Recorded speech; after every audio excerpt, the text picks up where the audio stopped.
강원도의 한 작은 마을에서 일어난 가족의 배신과 용서의 드라마가 전국적인 화제가 되고 있습니다. 평생 자식을 위해 살아온 한 어머니가 큰아들의 배신으로 모든 것을 잃었다가 35해 전 입양 보낸 딸의 극적인 귀환으로 인생의 전환점을 맞이했다고 합니다.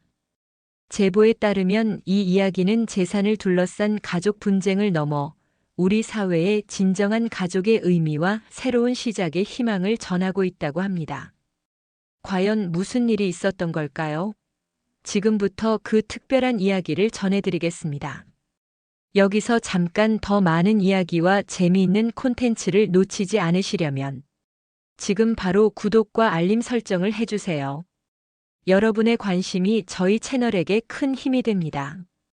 설날 아침 윤정자는 오랜만에 두 아들 가족이 모두 고향집에 내려온다는 생각에 마음이 설렜습니다. 6시부터 일어나 명절 음식을 준비하며 분주히 움직이던 정자의 귀에 현관문 열리는 소리가 들렸어요. 큰아들 한도현과 큰며느리 신수연이 들어서는 모습이 보였죠. 어머니, 설 명절 잘 보내고 계셨어요? 저희가 왔습니다. 도현이 평소보다 밝은 목소리로 인사했어요. 정자는 반가움에 부엌에서 뛰어나와 아들을 껴안았습니다. 왔구나. 작은 애는 언제 온다고 하더냐? 주혁이는 조금 있다 온대요. 차가 막혀서 좀 늦는다고 하더라고요. 도현이 대답하며 거실로 들어섰어요. 수연은 평소와 달리 정자에게 다가와 어깨를 감싸 안았죠. 어머니, 제가 짐 좀 풀고 바로 내려와서 도와드릴게요. 요즘 허리는 좀 어떠세요? 정자는 며느리의 갑작스러운 친절에 눈을 동그랗게 떴지만 티를 내지 않았습니다. 아이고, 괜찮아. 너희들 왔으니 나는 그저 좋구나. 식사 자리에서 도현은 부모님이 남겨주신 농지와 집을 바라보며 입을 열었어요. 어머니, 사실 오늘 드릴 말씀이 있어서 왔어요. 저희가 서울 생활을 정리하고 여기 내려와 살려고 해요. 귀농하려고요. 정자는 밥숟가락을 들다 말고 아들을 바라봤습니다. 스타트업 사업에 목숨 걸던 아들이 갑자기 농사를 짓겠다니 쉽게 믿기지 않았죠. 갑자기 웬 귀농이야? 너 컴퓨터랑 사무실 아니면 못 사는 줄 알았는데. 요즘 도시 생활이 너무 각박해서요. 아버지가 남겨주신 땅에서 진짜 농사꾼이 되고 싶어요. 도현의 목소리에는 진심이 묻어있는 듯 했어요. 수연도 거들었습니다. 저도 시골 생활을 동경했거든요. 흙을 만지는 일이 저한테 맞는 것 같아요. 작은 아들 주혁이 도착했을 때도 도현 부부의 귀농 이야기는 계속됐어요. 주혁은 형의 말을 듣고는 의아한 표정을 지었지만 어머니의 눈치를 보며 말을 아꼈습니다. 저녁이 되자 수연은 일부러 고무 장갑을 끼고 정자의 텃밭으로 나갔어요. 어머니, 이 상추는 어떻게 키우시는 거예요? 너무 싱싱해 보여요. 정자는 며느리의 연기 같은 행동에 속으로 의아했지만 겉으로는 미소를 지었습니다. 봄이라 농사 시작하기 좋을 때가 왔구나. 이불을 펴고 누웠을 때 정자는 마음이 편치 않았어요. 한밤중에 일어나 방을 나서던 정자는 우연히 거실에서 작게 통화하는 도현의 목소리를 들었습니다. 그래, 다음 주에 부동산 사람들 만나기로 했어. 어머니가 서류에 도장만 찍어주시면 될 텐데. 정자는 가슴이 철렁 내려앉는 느낌이었죠. 설날 밤 서랍에 보관해둔 땅 문서를 확인하니 분명 누군가 뒤적인 흔적이 보였습니다. 정자는 혼자 방에 앉아 깊은 한숨을 내쉬었어요. 내 아들이 날 속이는 건가? 그날 밤 윤정자의 마음은 무거웠습니다. 믿었던 큰아들의 이상한 행동이 그녀의 마음에 의심의 씨앗을 심었어요. 하지만 아직은 확신할 수 없었죠. 그저 어머니의 직감이 뭔가 잘못되고 있음을 알려주고 있었습니다.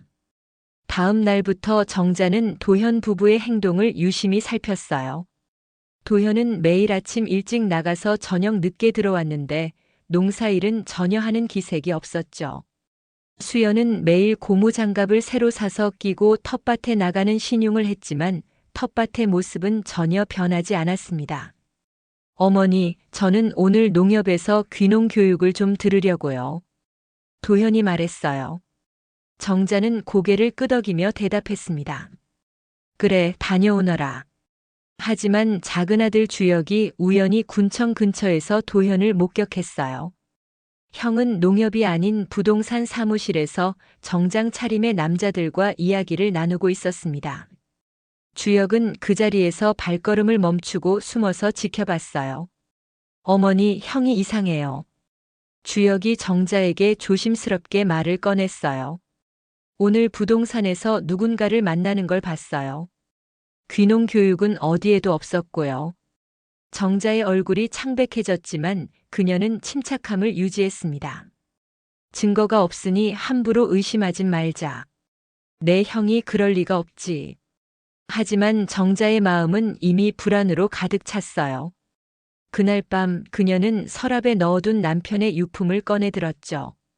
여보, 우리 큰아들이 왜 이러는 걸까요? 며칠 후 도현은 어머니에게 서류 한 장을 내밀었어요. 어머니, 이거 귀농 지원 신청서인데 도장 좀 찍어주세요. 정자는 서류를 받아들었습니다. 글씨가 작고 내용이 복잡해 보였어요. 나중에 주혁이 돌아오면 같이 읽어보고 찍어줄게. 도현의 표정이 순간 일그러졌어요. 별거 아닌데 뭘 그렇게까지요. 그냥 농사 짓겠다고 하는 건데. 내가 나이가 들어서 글씨가 잘 안 보여. 조금만 기다려주렴. 정자가 부드럽게 대답했어요. 그날 저녁 정자는 마을 이장인 박만식을 찾아갔습니다. 이장님, 혹시 우리 동네 땅이 어떻게 될 예정인지 알고 계세요? 박만식은 잠시 망설이다가 낮은 목소리로 말했어요. 사실 군에서 이 지역을 개발한다는 소문이 있어요. 관광단지를 만든다나. 땅값이 오를 거라고 부동산들이 술렁이고 있죠. 정자는 가슴이 철렁했습니다. 도현의 갑작스러운 귀농 선언이 이제야 이해가 되는 순간이었어요. 근데 왜 물으시는 거예요? 이장이 물었어요. 아니, 그냥요. 정자는 애써 담담한 척했지만 그녀의 손은 떨리고 있었습니다. 집으로 돌아가는 길 정자는 눈물을 참을 수 없었어요. 꿈에서도 보고 싶었던 남편이 떠올랐죠. 여보, 우리 큰애가 내 땅을 노리고 있나 봐요. 어떡하면 좋을까요? 다음 날 도현은 다시 서류를 가져왔어요. 어머니, 이제 좀 찍어주세요. 신청 마감이 곧 끝나요. 정자는 주혁이 서류를 읽어주길 기다리고 있었는데 마침 주혁이 들어왔죠. 어머니, 제가 읽어드릴게요. 주혁이 서류를 읽던 중 급격히 표정이 변했어요. 형, 이거 귀농 신청서가 아니라 토지 매매 계약서잖아요. 도현의 얼굴이 하얗게 변했습니다. 아니, 그게 내가 서류를 잘못 가져온 것 같네. 정자는 아들의 눈을 똑바로 바라봤어요. 도현아, 내가 진짜 하려는 게 뭐니? 대답 대신 도현은 화를 냈어요. 아니, 어머니는 왜 저를 믿지 않으세요? 저는 정말 이 마을에서 농사 지으며 살고 싶다고요. 그날 밤 정자는 도현 부부의 방 앞을 지나다 낮은 목소리로 대화하는 소리를 들었어요. 서류에 도장 받는 건 안 될 것 같아.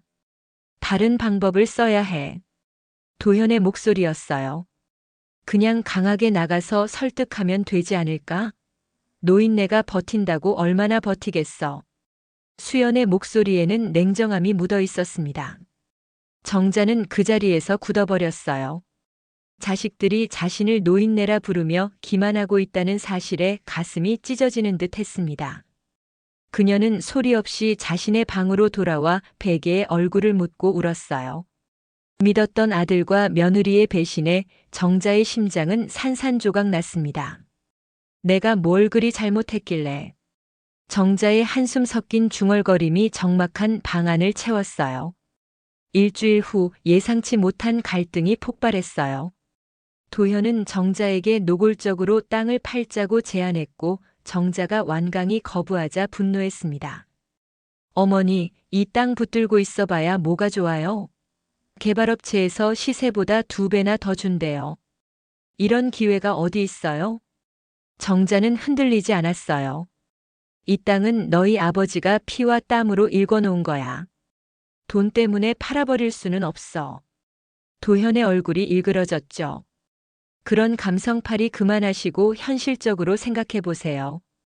어머니 나이에 이 넓은 땅 어떻게 관리하시겠어요? 그날 밤 도현과 수연은 격렬한 언쟁 끝에 어머니를 반지하방으로 내쫓았어요. 도현은 법적으로는 이미 자신의 명의로 등기가 되어 있다며 협박했습니다. 정자는 기억도 나지 않는 서류에 자신이 도장을 찍었다는 말에 충격을 받았죠. 언제 내가 그런 도장을 찍었다는 거니? 정자가 떨리는 목소리로 물었어요. 작년에 병원비 대출 서류라고 했을 때요. 어머니는 그냥 도장만 찍으셨잖아요. 도현의 냉정한 대답에 정자는 말문이 막혔습니다. 결국 정자는 작은 보따리 하나 들고 집에서 쫓겨났어요. 마을 끝에 있는 반지하 방 하나를 얻어 들어간 정자는 처음으로 자신의 삶이 무너지는 것을 느꼈습니다. 여보, 내가 어떻게 여기까지 왔지요? 정자는 남편의 사진을 보며 속삭였어요. 생활은 갈수록 힘들어졌죠.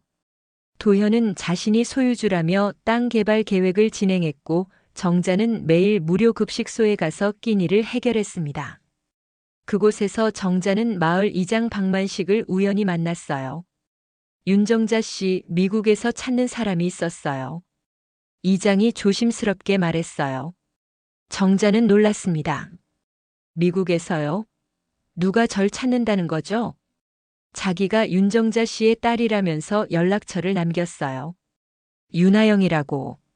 정자의 손에서 숟가락이 떨어졌어요. 윤하영은 생계가 어려워 35해 전에 미국으로 입양 보낸 막내딸이었습니다. 그 아이가 자신을 찾아왔다니 정자는 감정의 홍수에 휩싸였어요. 다음 날 정자가 반지하 방에서 빨래를 널고 있을 때였습니다.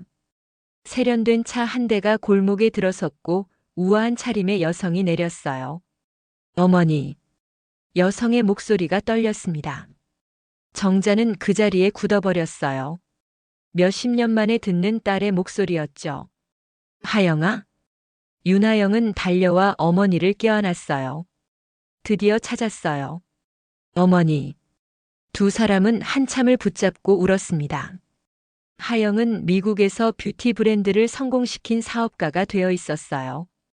LA의 한인 커뮤니티를 통해 어머니가 어려움에 처했다는 소식을 듣고 한국으로 날아온 것이었죠. 어머니, 제가 도울게요. 큰오빠가 어떤 짓을 했는지 다 알아냈어요. 하영이 말했어요. 하영은 이미 한국에 오기 전부터 도현의 토지 사기 계획에 대한 자료를 모두 수집해둔 상태였습니다. 그녀의 남편 안지우는 국제 변호사로 법적 대응을 위한 모든 준비를 마쳐둔 상태였어요. 어머니, 이제는 제가 어머니를 지킬게요. 저를 보내줘서 미국에서 좋은 교육을 받고 성공할 수 있었어요. 이제는 제가 보답할 차례예요. 하영의 말에 정자는 더욱 눈물이 쏟아졌습니다. 그날 저녁 하영은 어머니를 고급 호텔로 모셨어요. 정자는 처음 보는 호화로운 방에 들어서며 어색해했지만 딸의 따뜻한 배려에 조금씩 마음을 열었습니다. 하영아, 너를 보낸 건 내 인생에서 가장 큰 후회였어. 매일 밤 너를 생각하며 울었단다. 하영은 어머니의 손을 꼭 잡았어요. 저도 어머니가 그리웠어요. 하지만 이제는 함께니까 괜찮아요. 다음 날 하영의 남편 안지훈이 한국에 도착했습니다. 그는 차분하고 냉정한 표정으로 모든 상황을 분석했어요. 어머님 걱정 마세요. 도현 씨가 한 일은 명백한 사기입니다. 우리가 반드시 해결해 드리겠습니다. 정자는 자신에게 찾아온 예상치 못한 도움에 감사함을 느꼈어요. 버려진 줄 알았던 딸이 이제는 든든한 버팀목이 되어 돌아온 것이었습니다.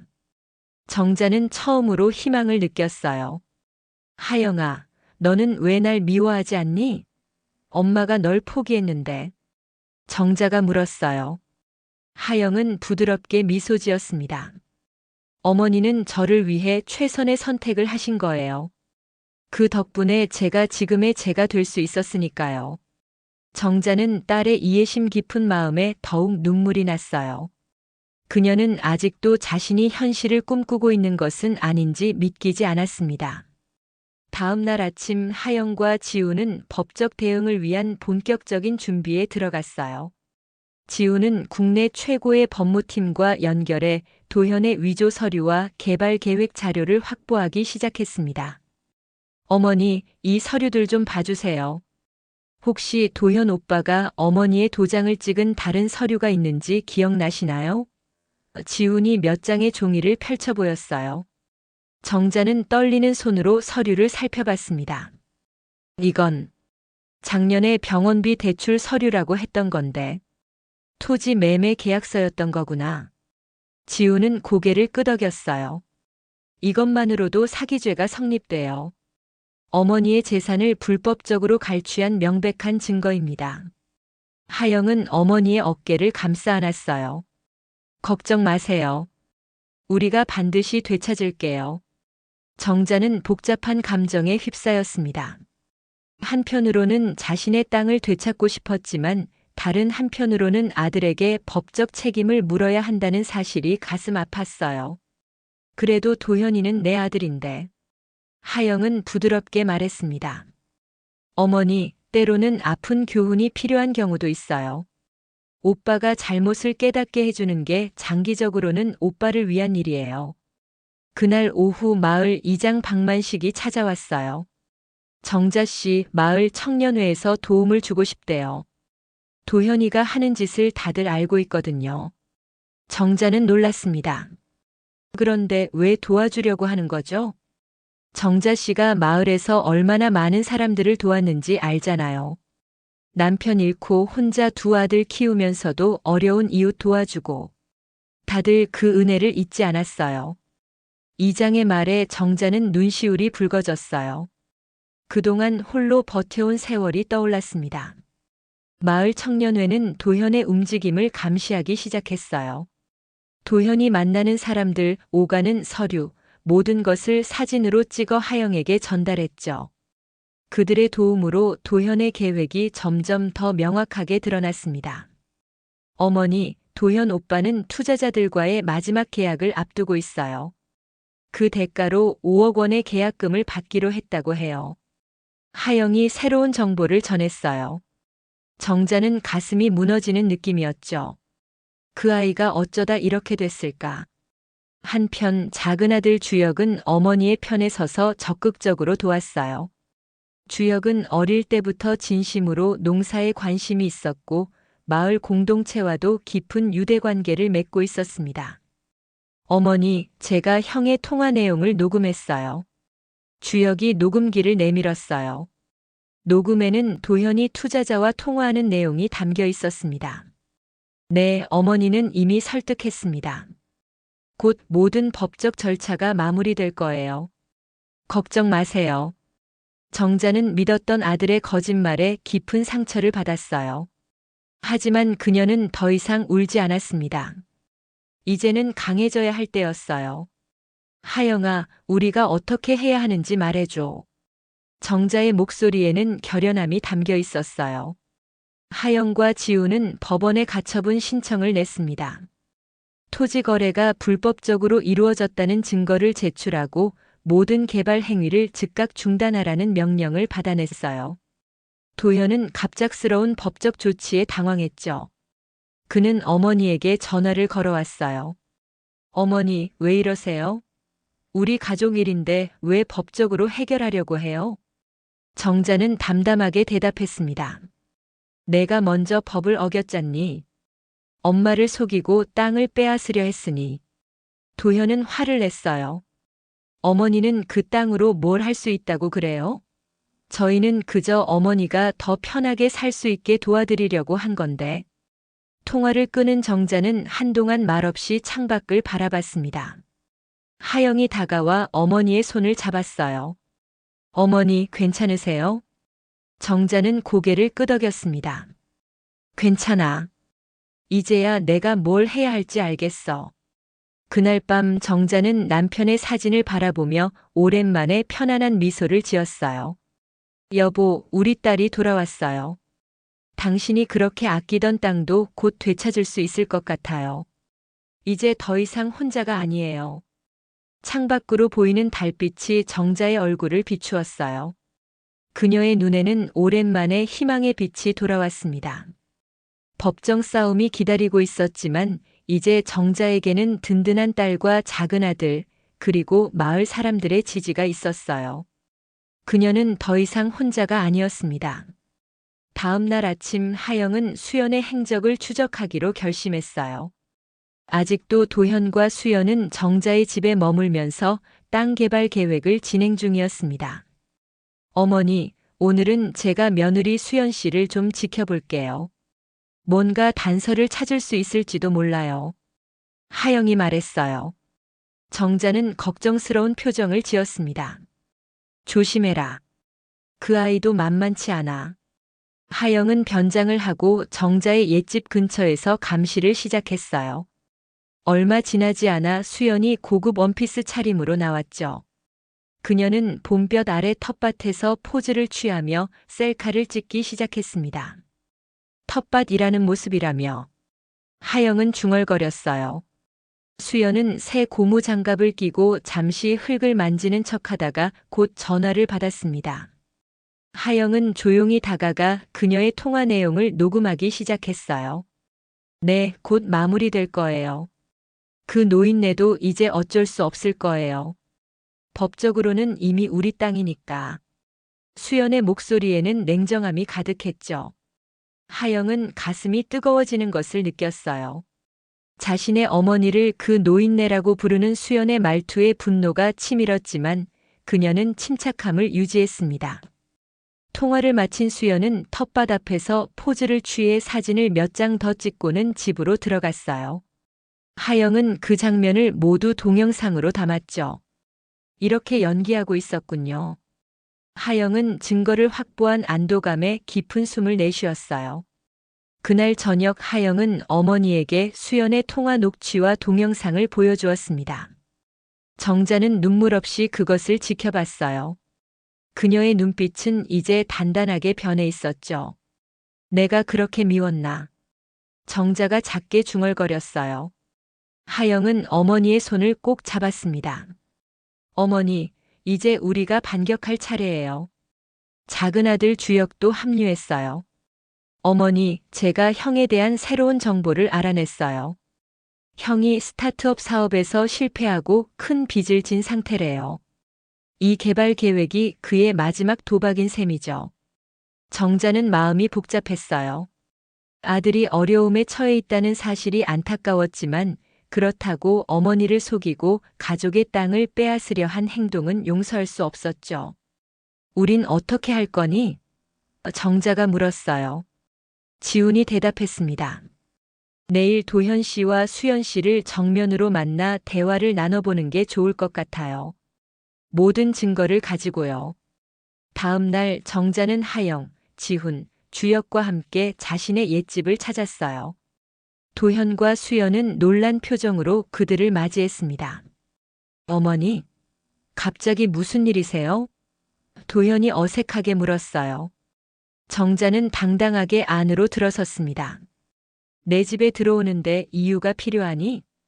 거실에 모두 모인 후 하영이 노트북을 펼쳐 수연의 통화 녹취와 동영상을 재생했어요. 수연의 얼굴이 창백해졌죠. 에이, 이건. 수연이 말을 더듬었어요. 도현은 발끈했습니다. 뭐야, 우리를 미행한 거야? 지훈이 차분하게 말했어요. 불법 행위를 밝히는 건 미행이 아닙니다. 도현 씨, 당신은 어머님의 토지를 불법적으로 가로채려 했어요. 이미 충분한 증거가 있습니다. 도현은 발을 구르며 소리쳤어요. 그래서 어쩌겠다는 거야? 나를 고소하겠다고? 난 내 오빠야, 하영아. 하영은 담담하게 대답했습니다. 가족이기 때문에 더 솔직해야 하는 것 아닐까요? 오빠가 어머니에게 한 짓은 용서받기 어려워요. 수연은 갑자기 눈물을 쏟기 시작했어요. 어머니, 저희가 잘못했어요. 하지만 도현 오빠가 정말 어려운 상황이라.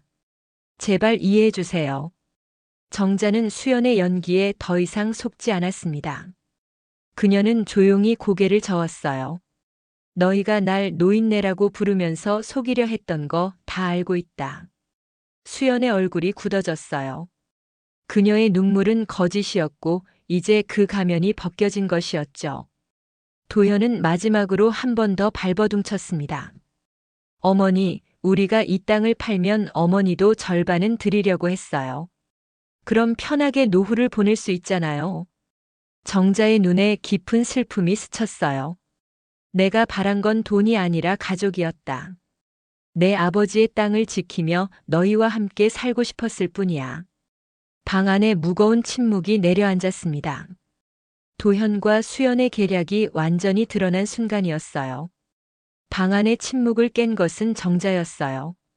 그녀는 천천히 일어나 창가로 걸어갔습니다. 봄볕이 마당의 꽃들을 비추고 있었죠. 그녀는 한참을 바깥을 바라보다가 천천히 돌아섰어요. 도현아, 내가 널 낳고 기른 것은 이런 아들이 되라고가 아니었다. 정자의 목소리는 떨렸지만 단호했어요. 도현은 고개를 숙였습니다. 더 이상 변명의 여지가 없었죠. 어머니, 정말 죄송해요. 저는 그저 그만. 정자가 손을 들어 아들의 말을 가로막았어요. 더 이상의 거짓말은 필요 없어. 이제 모든 게 명확해졌으니까. 하영이 책상 위에 두꺼운 서류 뭉치를 내려놓았습니다. 오빠, 이건 우리가 준비한 법적 자료들이에요. 서류 위조, 사기, 협박. 모두 형사처벌 대상이 되는 범죄예요. 도현의 얼굴이 창백해졌어요. 지금까지의 자신감이 한순간에 무너지는 순간이었죠. 수연은 갑자기 정자 앞에 무릎을 꿇었습니다. 어머니, 제발 용서해 주세요. 저희가 잘못했어요.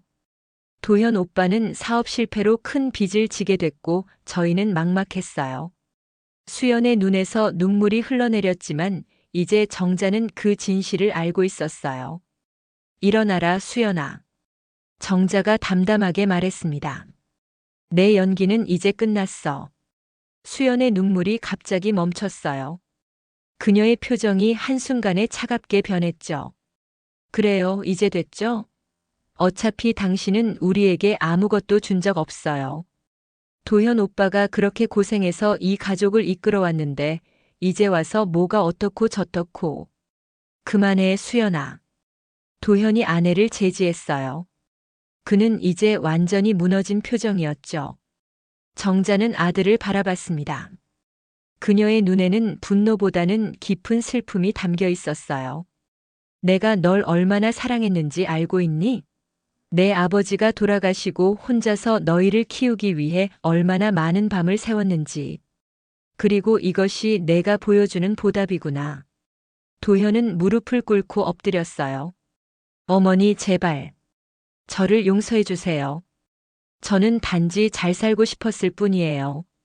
빚더미에 앉아 하루하루가 지옥 같았어요. 정자는 한숨을 내쉬었습니다. 그런 어려움이 있으면 어머니에게 솔직하게 말했어야지.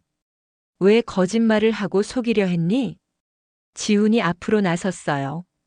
윤정자님, 이제 선택은 어머님께 있습니다. 법적 조치를 취할지 아니면 다른 방식으로 해결할지.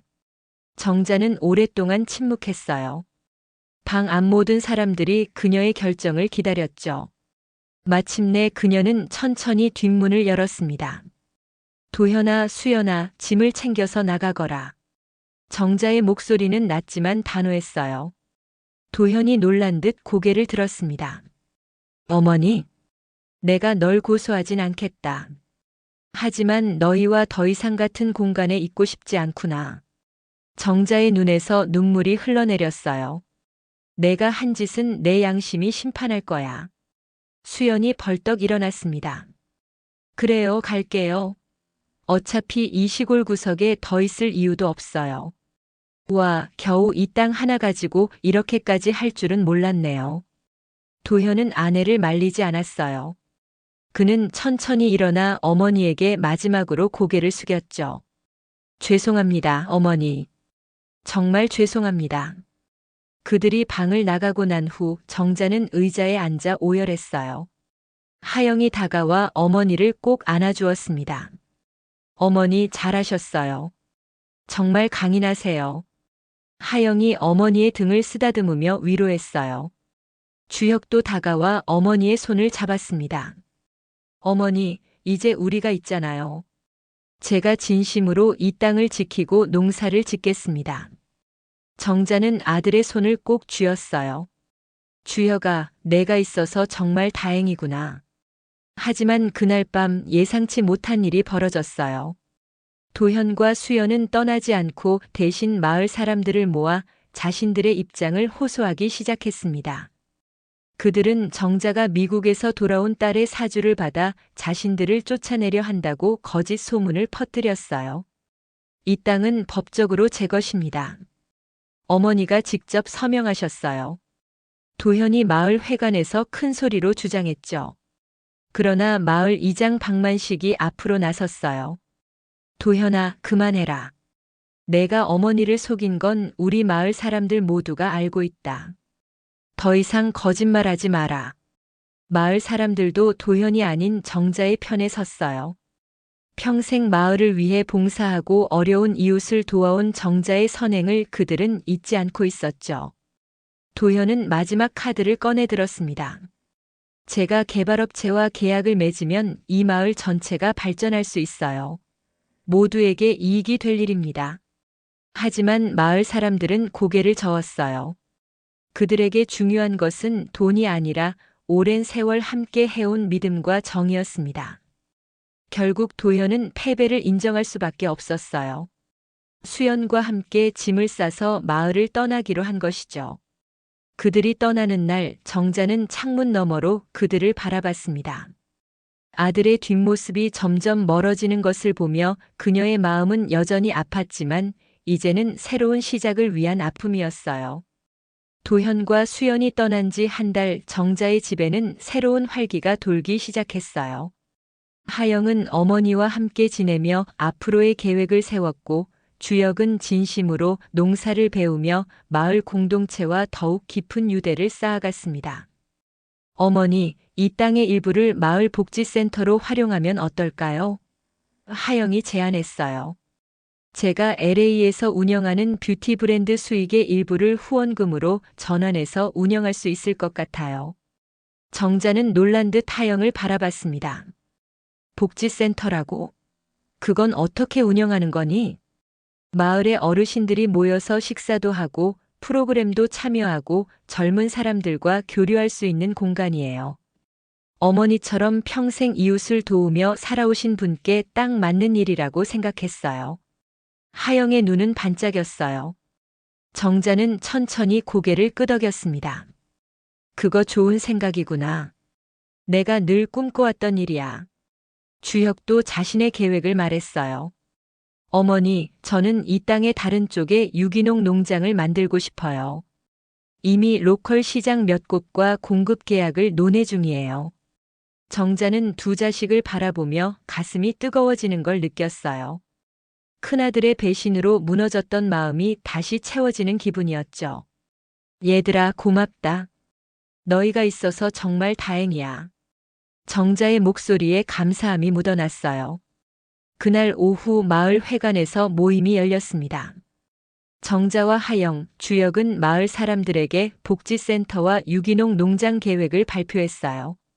마을 사람들은 환호로 이 계획을 환영했죠.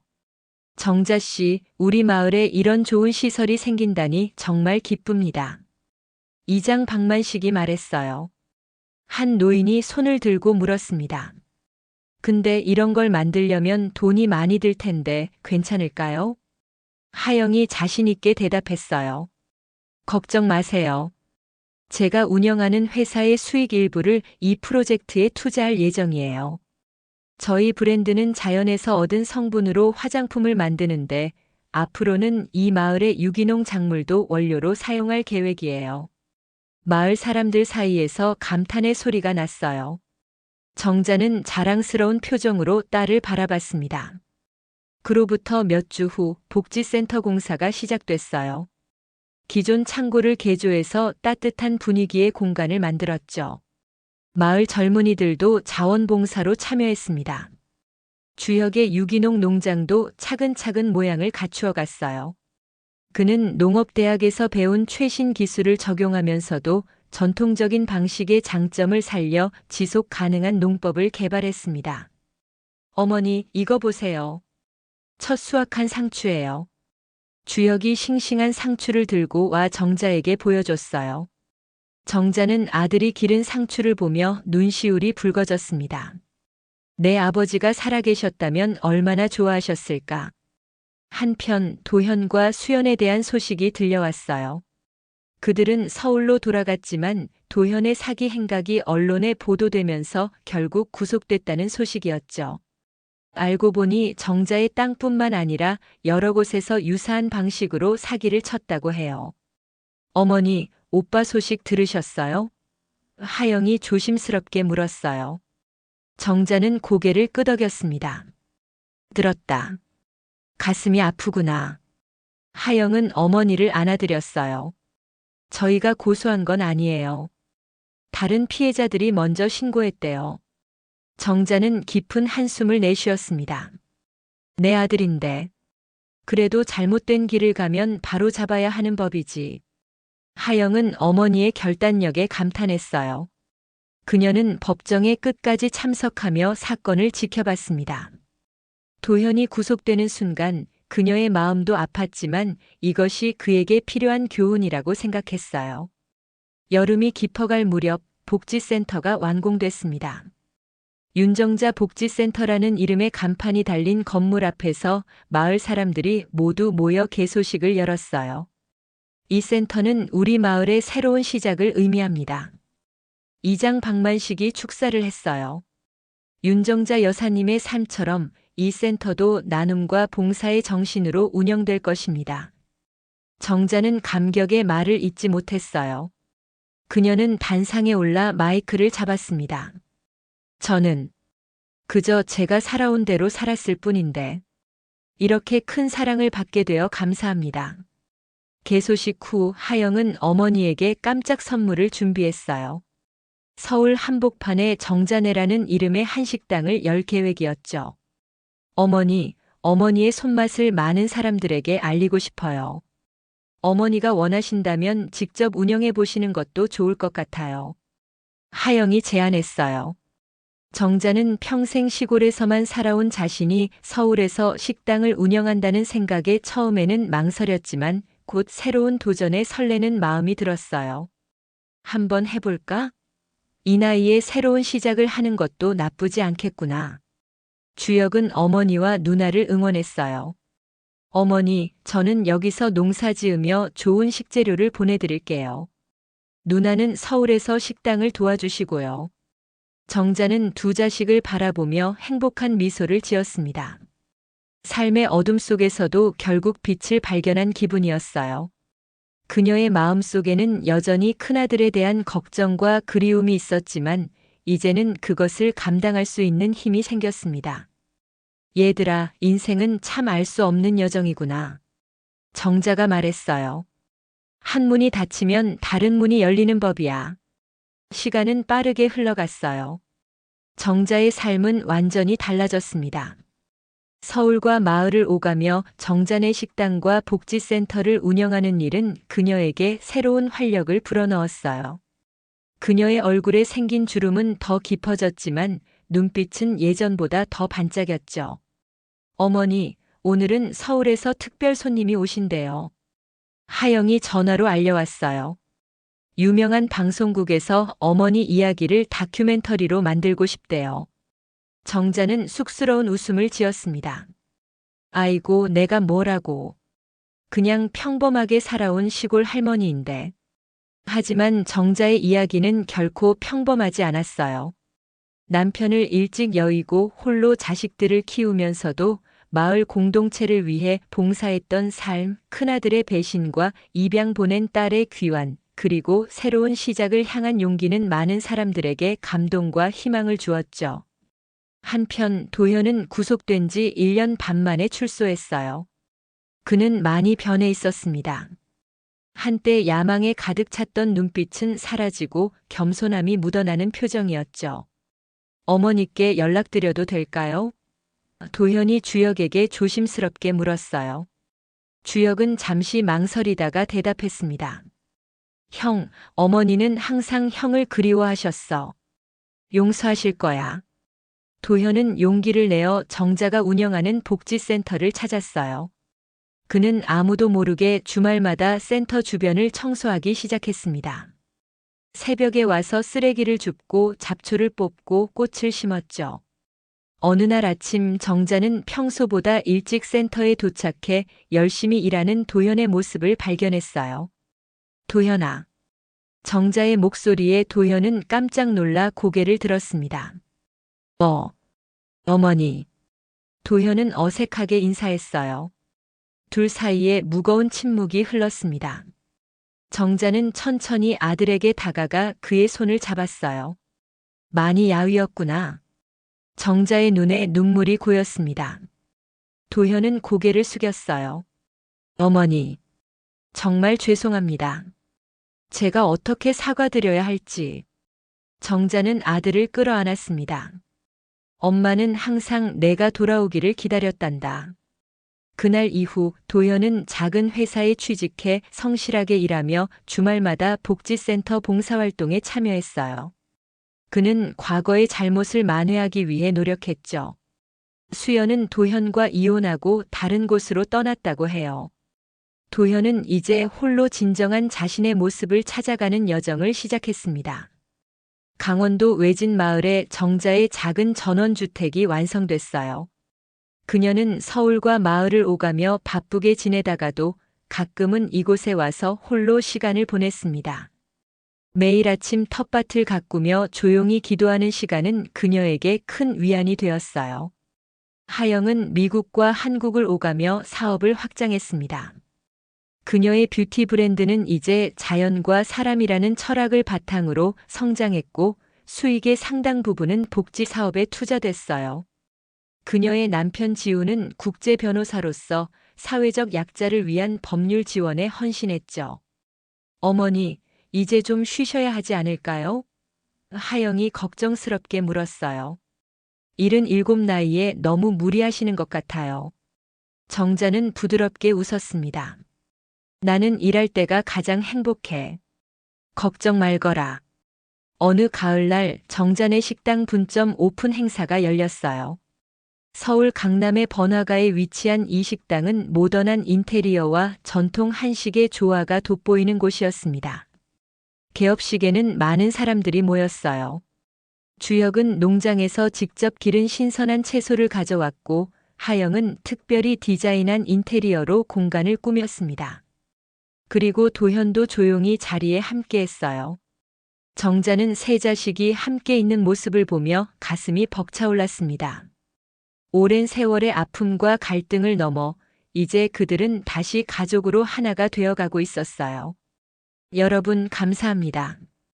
정자가 떨리는 목소리로 인사했어요. 제가 이렇게 행복할 수 있는 건 모두 여러분 덕분입니다. 특히 저의 세 자녀 하영이, 주혁이, 그리고 도현이에게 고맙다는 말을 전하고 싶어요. 도현의 눈에 눈물이 맺혔어요. 그는 조용히 고개를 숙였습니다. 식사가 끝난 후 정자는 하영과 함께 식당 옥상 정원으로 올라갔어요. 서울의 밤 풍경이 아름답게 펼쳐졌죠. 하영아, 내가 없었다면 내 인생은 어떻게 되었을까? 정자가 딸의 손을 꼭 잡았어요. 하영은 부드럽게 미소 지었습니다. 어머니, 저도 어머니를 찾지 못했다면 제 삶은 완전하지 않았을 거예요. 정자는 깊은 숨을 내쉬었어요. 인생에는 항상 두 개의 문이 있는 것 같구나. 하나는 닫히고 하나는 열리는. 도현이가 날 배신했을 때 난 모든 게 끝났다고 생각했는데 그때 내가 내 삶에 다시 나타났지. 하영은 어머니를 꼭 안아드렸어요. 어머니, 이제는 새로운 시작이에요. 우리 가족 모두에게요. 정자는 고개를 끄덕였습니다. 그래, 이제 나도 내 삶을 살아야겠구나. 항상 다른 사람들을 위해 살았는데, 이제는 내가 진짜 원하는 것이 무엇인지 찾아볼 때가 된 것 같아. 정자의 얼굴에 평화로운 미소가 번졌어요. 그녀는 이제야 진정한 자유를 느꼈습니다. 큰아들의 배신으로 무너졌던 삶이 딸의 귀환으로 다시 세워졌고, 이제는 모든 상처가 조금씩 아물어가고 있었어요. 저녁 노을이 도시를 붉게 물들였습니다. 정자는 서울의 밤 풍경을 바라보며 깊은 감사함을 느꼈어요. 긴 여정이었지만 그녀는 마침내 자신의 길을 찾았습니다. 하영아, 앞으로도 많은 일들이 있겠지만, 정자가 말했어요. 하영이 미소 지으며 대답했습니다. 네, 어머니. 하지만 이제는 혼자가 아니잖아요. 우리가 함께니까요. 정자의 눈에서 행복한 눈물이 흘러내렸어요. 그녀는 이제 진정으로 이해했습니다. 인생의 문은 언제나 두 개였다는 것을. 하나는 닫혀 있었고 하나는 이제 활짝 열렸습니다. 이젠 나도 내 삶을 산다. 정자는 마음속으로 다짐했어요. 그리고 그 다짐은 그녀의 남은 인생을 더욱 빛나게 할 것이었습니다.